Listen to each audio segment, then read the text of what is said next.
Olá, tudo bem? Professores de Humanas, nós estamos aqui visitando a casa de Pitia, tá? Para mim é novidade, para você que não conhece a casa de Pitia, aqui em Araripe, na cidade de Araripe, Ceará, nós vamos conhecer agora, ok? Vamos fazer um pouco essa viagem, a arte e a cultura de Araripe, na casa de Pitia.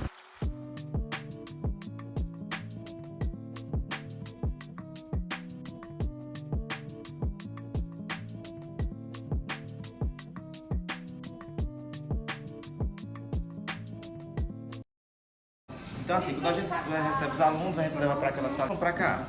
Quando a gente recebe os alunos, e assim, quando a gente recebe pessoas também que vêm visitar, que não são alunos, existe uma ideia de que o casarão, ele existe por conta de uma história de Pitia, que leva esse nome, né, Pitia. E assim, quando eu vim para cá também, em 2021, eu tinha esse pensamento.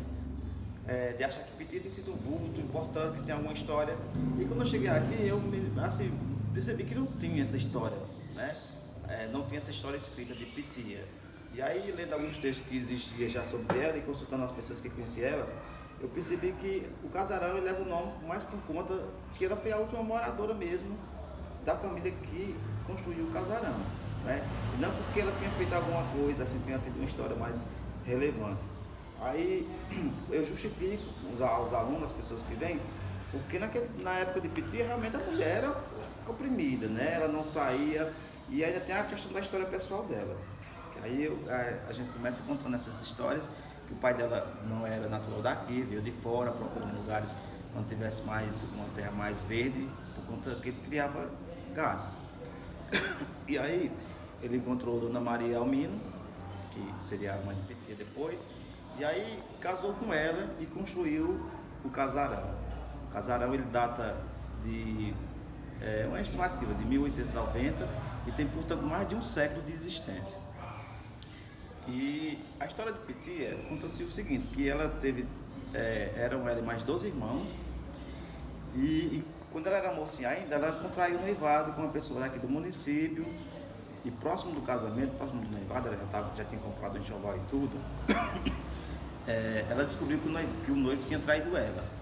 E aí ela ficou muito contrariada, entrou o que a gente chama de depressão agora, ela ficou muito isolada, se isolou de tudo, né? Uma jovem que saía para as missas, que era o que ela podia fazer na época, né? Saía para as missas no domingo com as colegas, ela deixou isso. Então ela se isolou.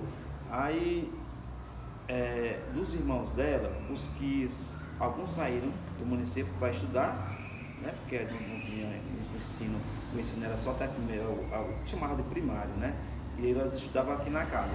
Então os irmãos ou saíram do município para estudar, ou casaram e tiveram que sair do município. De forma que ela passou a morar sozinha com os pais, né? Morou durante muito tempo com os pais. E depois que os pais faleceram, ela passou a viver sozinha. Não foi sozinha de todo, porque algumas pessoas contam que um dos sobrinhos morava com ela, que era Samuel, né? Não sei se todo mundo conhece o Dr. Zé Orlando, que foi vice-prefeito. Então, era da mesma família. Samuel era sobrinho de Pitia, Pitia era irmã do pai de Samuel, Dr. Antônio Albuquerque. E essa é a história que a gente conta. Como é que surgiu a ideia do casarão? Depois que Pitia faleceu, aí o casarão ficou abandonado, sem ter ninguém morando, né? De forma que chegou a entrar em estado de ruínas. E aí houve uma comoção popular, no sentido de que o casarão fosse, digamos assim, doado ao município, para que o município tivesse o cuidado de zelar do prédio antigo. Então aconteceram algumas reuniões entre a sociedade, o Ministério Público, e com o tempo resolveu-se isso. A família fez a doação do prédio e do entorno, o terreno que pertencia ao casarão, para o município. E aí o município teve cuidado de fazer uma pequena reforma, tentar deixar no máximo que pudesse do original, né? Algumas coisas foram alteradas, mas foram poucas, pelo que a gente sabe.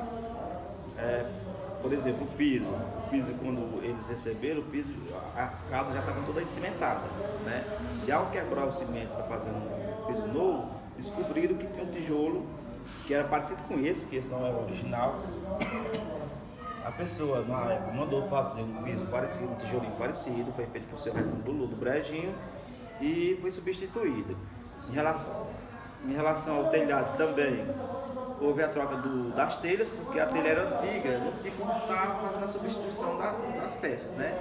Então resolveu colocar isso daí. Conservou-se a madeira, o que tinha de linha. Todas as linhas são originais, mudando tão somente as ribas e os caibos, né? Tinha uma porta aqui atrás, que fazia parte do casarão, que caiu, na época ficou abandonado, chegou a cair, né? Caiu o telhado, e aí na época da reforma eles acharam por bem não levantar mais as paredes. Mas ele tinha um complexo ali de cozinha e banheiro. E esse corredor ele se estendia até o final do casarão. O terreno do casarão, originalmente, ele se estendia da escola Niura até o CRAS ali. Sabe, todinho era quintal. Depois que eu cheguei aqui, eu descobri apenas 3 fotos que a gente tem dela. Realmente ela é uma pessoa, como ela era insociável, ela se escondia, na verdade, das visitas, das pessoas que passavam na rua, e ela não gostava de ser fotografada, né? Mas nós temos uma foto quando ela era mocinha ainda, que eu acho que foi antes do acontecido, porque a foto é na rua, e já 2 ela já é idosa. Uma na janela, semi-escondida, que foi tirada, a gente percebe que foi tirada escondida a foto, e tem outra também lá no quintal.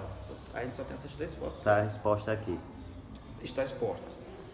Em relação às peças que estão expostas, quando a gente chegou aqui, que foi o seguinte: em 2013, o casarão ele foi incorporado ao patrimônio cultural do município, né? Depois daquelas reuniões que eu falei. Em 2019, houve a inauguração do casarão já como espaço cultural, tá certo? Porque foi um dos pedidos que a família fez ao fazer a doação. Ele pediu que fazia doação e tal, mas que fosse aberto com esse propósito de se abrir um museu. Pelo que eu li aí de alguns textos que está escrito no espaço, a princípio pensou-se fazer um museu de paleontologia, porque na época estava tendo os estudos fósseis no município e tal, estava em alta isso. Mas eu acho que não deu muita coisa e aí esqueceu-se essa coisa. Também assim, a passagem de uma administração para outra vai ter ideias diferentes, né? Então quando eu cheguei aqui, o espaço, embora ele tenha sido incorporado ao patrimônio cultural, ele não tem um documento que institua ele como museu, tá entendendo? Existe a ideia, mas não existe um documento. A gente está tentando providenciar agora. Aqui se realizam oficinas de arte, cultura para os Sim, aí é assim. O espaço hoje, ele é o espaço, essa casa da memória do povo, mas também é departamento de cultura, né? A gente não tem uma secretaria de cultura e o departamento da cultura ele funciona aqui, como vocês poderão ver ali a equipe, tá certo? Isso por falta de espaço também. O que eu não concordo, porque tem hora que a gente tem algumas atividades do departamento de cultura que, por exemplo, essa semana a gente estava tendo umas inscrições para o festival. Aí a gente teve que ocupar 2 salas, poderia estar tendo as peças, a gente teve que deslocar algumas para outras salas para ter essa questão do atendimento, tá entendendo? Mas assim, em relação à memória de Pitia, tem algo escrito, arte produzida sobre ela? Então, quando eu cheguei aqui da inauguração, tinha alguns textos, a gente ainda tem alguns textos assim digitalmente, pouquíssimos. Sobre a história dela, o que tem de escrito hoje eu juntei alguns fragmentos. É só oralidade, assim, oral? Só oralidade, história oral, tá entendendo? né? Mas o pouco que tem dessa oralidade, não tudo, né? Mas a gente tendo um site, e nesse site tem um breve texto sobre esse histórico do casarão, que a gente comenta aqui, e sobre a biografia dela. Está registrado e escrito. Tem no blog? Tem no blog. Qual é o endereço, sabe? É www.casadepitia.com.br. Okay. Além da questão Pitia nesse site, a gente está tentando reunir todas as informações da cultura, né? Certo. Porque além do casarão do Pitia, a gente tem as cavernas do Brejinho, a gente tem as cavernas do Desapregado, a gente tem pontos que a gente considera turísticos, como o mirante da Cruz do Monte. Sim. O próprio patrimônio histórico arquitetônico, como a igreja, o próprio casarão de Salatiel. Então, assim, aos poucos a gente está tentando reunir Casarão e dos Coronéis, assim, né? Isso. Que tem o de Salatiel, tem esse, mas tem outros que são muito, assim, como o próprio ali de Dona Ainê também, que é muito antigo, né? E algumas outras casas que a gente tem no município. Então assim, a gente está tentando reunir até para melhorar uma fonte de pesquisa, né? Que tal, assim, uma sugestão, né, de realizar um concurso, um edital sobre produção de cordel sobre a história de Pitia, né, produzir pelos alunos, enfim.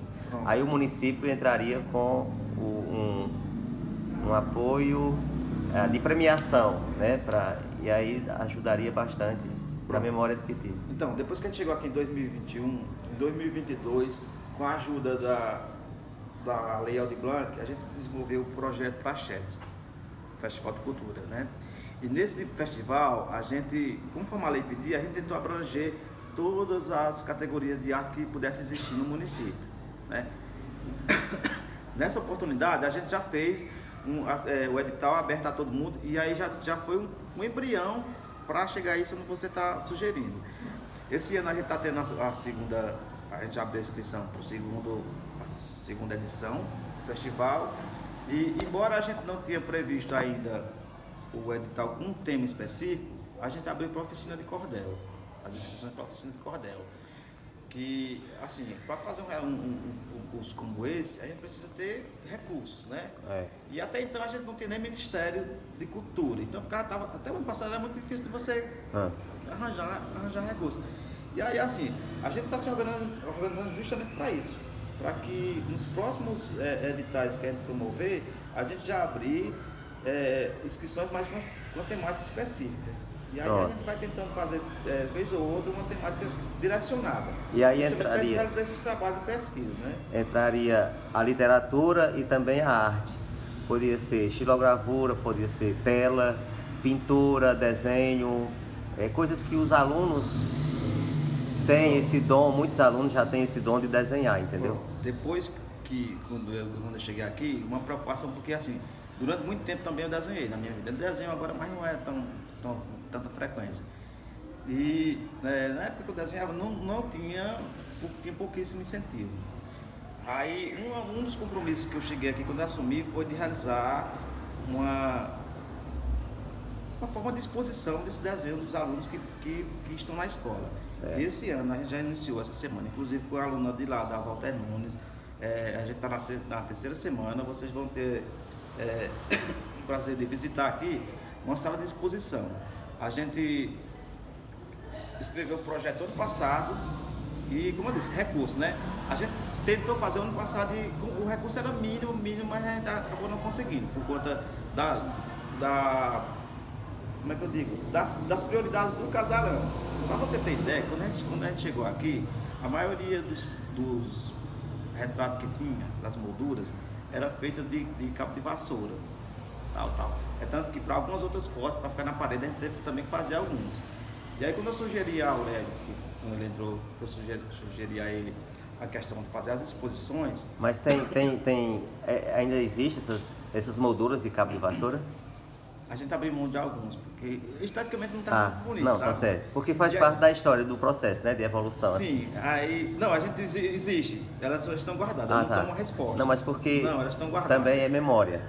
Cabo sei. De vassoura, ou seja, é uma coisa rústica, que faz parte de um tempo, né? Pronto, então assim, eu solicitei a ele um material para fazer a exposição, e aí quando a gente comprou as molduras, a gente percebeu que realmente a gente poderia trocar. E aí foi feito isso, né? No sentido de que pudesse comprar outras mais breve possível. E acabou não comprando.